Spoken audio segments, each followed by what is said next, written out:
कभी जैसे न्यूज़ आती है कि एक नवजात शिशु कचरे के डब्बे के पास मिला, या कोई नवजात शिशु पॉलीथीन में भर के नया पैदा हुआ बच्चा और उसको फेंक दिया गया है, तो ये खबरें बुरी तो लगती हैं, सबको ही बुरी लगती हैं। दुख भी होता है और सोचते हैं भाई कैसे माँ बाप थे वो। तो वो जो छोटा सा बच्चा है पॉलीथीन में पड़ा है, नया नवेला जो अभी पैदा हुआ है, उसकी हालत इसलिए हुई है कि उसे दुनियादारी का कुछ पता ही नहीं है। उसे यही नहीं पता कि बचना कैसे है, सरवाइव कैसे करना है, जीवन क्या होता है, मरना क्या होता है, जिंदगी क्या होती है, तो कुछ पता ही नहीं है। उसके साथ ये समस्या है, नहीं तो वो अपने आप अपने जान को बचा लेता। लेकिन कुछ लड़कों, कुछ बच्चों को आजकल मैं देख रहा हूँ, जब वो बड़े हो जाते हैं धीरे धीरे, तो वो अपने माँ बाप से इस कदर जुबान लड़ाते हैं कि जैसे वो उनके माँ बाप ना हो, वो उनके माँ बाप बन गए जो उनके बच्चे हैं। अब सोचो, वो एक नवजात शिशु जो उधर पन्नी में मिला था, पड़ा हुआ कचरे के डिब्बे के पास, कभी तुम्हारी भी ऐसी हालत थी कि तुम्हें अपना अच्छा बुरा, देश दुनिया कहाँ कुछ पता नहीं था जब तुम पैदा हुए।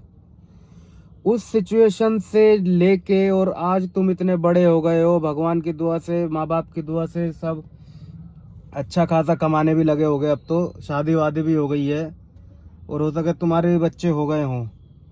इतने बड़े तुम हो गए हो, आज तक मम्मी पापा ने हर चीज में सेक्रीफाइस करके तुम्हें इतना बड़ा किया है कि तुम आज अपने लायक बन गए हो। लेकिन इसका मतलब ये नहीं है बिल्कुल भी कि तुम उनसे जुबान लड़ाओ, या तुम उनकी बातें ना मानो, या तुम अपने चीजें उनके ऊपर थोपो, अपने आदेश उनके ऊपर थोपो।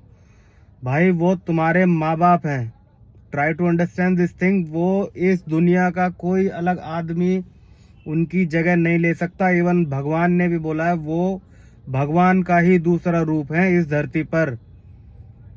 भगवान के सामने तो बहुत हाथ जोड़ जोड़ के जाते हो, भगवान मंदिर में, मस्जिद में, गुरुद्वारे में। घर में जो तुम्हारे माँ बाप बैठे हैं, तुम उनके विरुद्ध जा रहे हो, जुबान लड़ा रहे हो उनसे। भाई जो उन्होंने कह दिया वो कह दिया, पत्थर की लकीर है। वो चाहे गलत भी हो, उसको चुपचाप मान लो, उनको बहुत अच्छा लगेगा।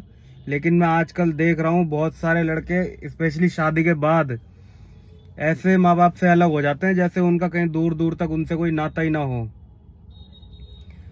तो ये समस्या मैं देख रहा हूँ काफ़ी टाइम से, तो इसलिए मैं चलो शेयर करी जाए। आप किसी से भी लड़ लो इस दुनिया में, किसी से भी लड़ लो, किसी से भी लड़ लो, लेकिन कभी अपने माँ बाप से ना विरुद्ध जाना, ना लड़ाई करना। उनसे अच्छे से दो बात कर लोगे ना, वो और कुछ नहीं चाहते तुमसे। ना आज तक उन्होंने तुमसे कुछ लिया होगा, हमेशा तुमको कुछ दिया ही है, हमेशा दिया है, तुम्हारा भला ही सोचा है।